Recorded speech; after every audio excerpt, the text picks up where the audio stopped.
Guys, this is how you 3-putt, and here's how to fix it. Welcome to Mr. One Putt, the channel dedicated to helping you make more putts. Folks, today we're going to talk about why you 3-putt, and better than that, what you can do to fix it.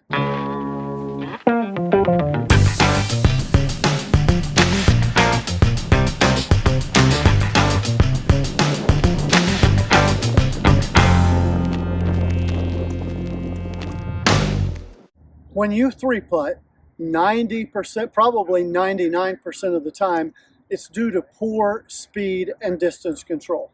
Let's be realistic. Even on a putt that's, say, 40 feet long, you're not going to miss it 5 feet to the right or 5 feet to the left. You're going to maybe leave it 5 or 6 feet short or 8 feet long. Those are the situations where you 3-putt. Yes, line is important, but more important and more often the cause of 3-putting is speed and distance control. Let's talk about how to fix speed and distance control. Two things, two really simple and yet foundationally important things. The first one is having the proper setup.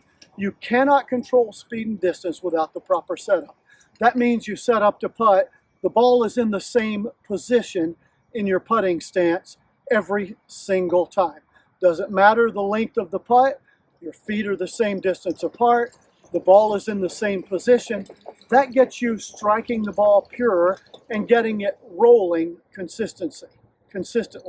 There's a couple of little aids or simple drills you can do to help with that.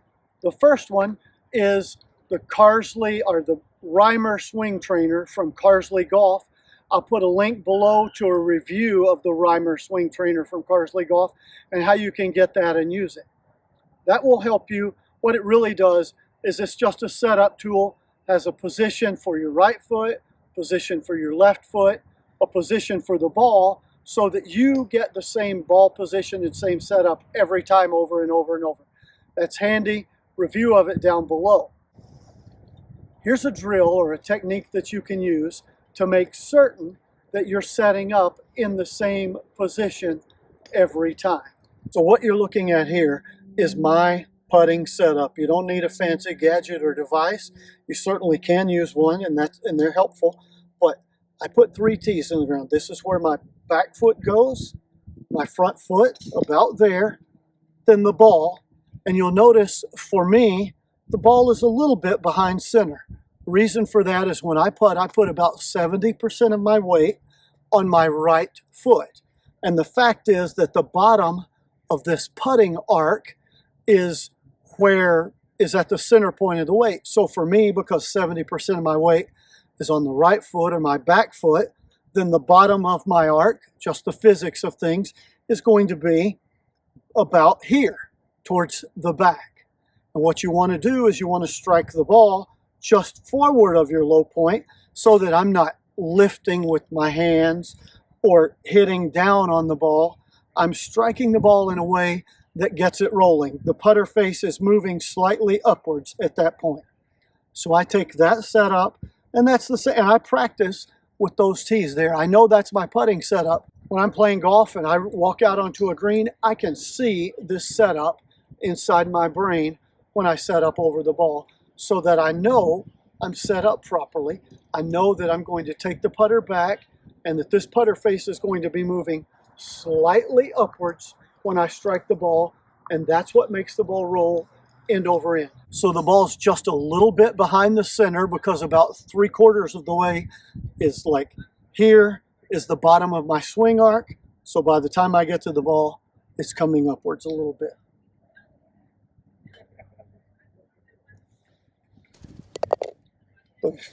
So now you have the ball in the same position every time, and you're rolling the ball and making sure that you're striking it pure. Now the second thing is how you stroke the putt of varying distances.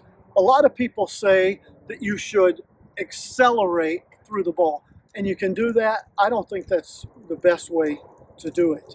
A lot of people, now certainly you don't want to decelerate, be fast and then stop as the ball. You can't, if you're accelerating or decelerating through impact, you cannot properly control the distance the same over and over. So what I think is in the critical 2 inches before impact and after impact, in that 4-inch window where you're striking the ball, you want the putter head to be moving at the right speed for that putt and that distance. Think about it this way. When you're on the interstate highway and you're trying to get in the lane, they have the on-ramp. And that on-ramp is designed so the cars over here in the traffic lane are going 65 miles an hour. You don't have to get out into that traffic lane while you're still going 20 and quickly accelerate up to 65. You have the on-ramp. You get up to 65 or the traffic speed and you move over into that lane of traffic. Unless you live in Las Vegas where everybody drives like an idiot anyway, but that's probably another video or a long story.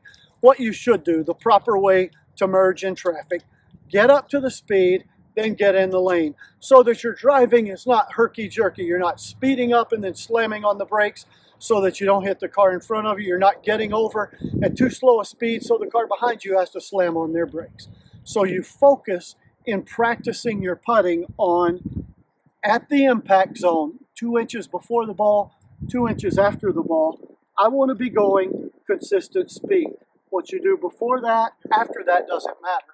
But you practice that over and over and over again so that in that zone, you're at a consistent speed.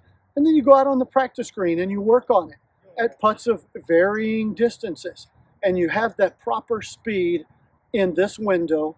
And then you can slow down after impact, speed up before impact. But in that 4 inches, consistent speed.